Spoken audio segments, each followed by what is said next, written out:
აჭარის განათლების სამინისტრომ რეგიონის მასშტაბით კონკურსებსა და ოლიმპიადებში გამარჯვებული მოსწავლეები დააჯილდოვა. მათემატიკისა და ქართული ენის, სახვითი ხელოვნებისა და პოეტ-დეკლამატორთა კონკურსებში გამარჯვებულებს დიპლომები და წიგნების შესაძენად სპეციალური ბარათები გადაეცათ. დიპლომებით დააჯილდოვდნენ სასკოლო კლუბები, ასევე ის 31 პედაგოგი, რომლებიც სამინისტროს პროგრამის ფარგლებში მაღალმთიან აჭარაში ინგლისურ ენას ასწავლიან. მადლობის სიგელი გადაეცათ პედაგოგების მასპინძელი ოჯახის წარმომადგენლებსაც.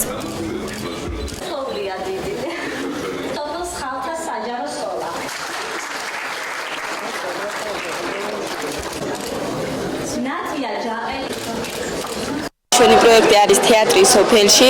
ჩვენ ეს პროექტი გავაგზავნეთ განათლების სამინისტროში და განათლების სამინისტრომ ეს მოიწონა და უკვე დიპლომი გადმოგცა ჩვენ და ამ ძალიან დიდ მადლობას გადავუხდით. ამით ჩვენი შრომას უფრო გავარმავეთ და სურვილი გვაქვს, რომ სკოლებსაც ვაჩვენოთ ჩვენი თეატრი, ვდგავთ დაკარგული მზე და გვაქვს სხვადასხვა სპექტაკლები. 2 წელია მონაწილეობ ამ პროგრამაში. ვთვლი, რომ ძალიან დადებითი სასარგებლო პროგრამა არის.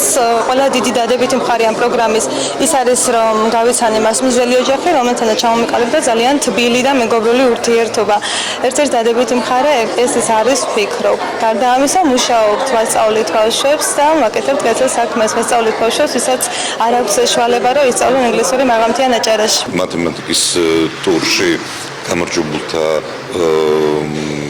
გამარჯვებული პრიზიორები ბათუმლები არიან ძირითადად და ამიტომ ალბათ უფრო მეტი ყურადღება გასამახვილებელი რაიონებში მთავრობის თავმჯდომარეს აღნიშნა, რომ ტრადიციულად ხოლოს მუნიციპალიტეტიდან საკმაოდ წარმატებული ბავშვებიდან შუახევიდან რადგანაც წელს არ არის. ეს არის ერთგვარი.